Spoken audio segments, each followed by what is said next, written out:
U 11 sati začulo se 5 snažnih detonacija.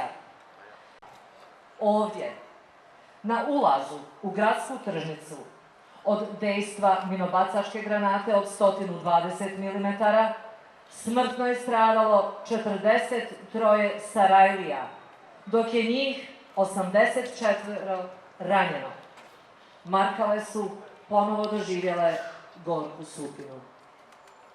Poštovane porodice poginulih, uvažene zvanice, preživjele Sarajlije i svi građani Sarajeva, danas obilježavamo 24. godišnjicu masakra građana Sarajeva na ulazu u gradsku tržnicu koji se, podsjećamo, dogodio upravo na današnji dan, 28. avgusta 1995. godine.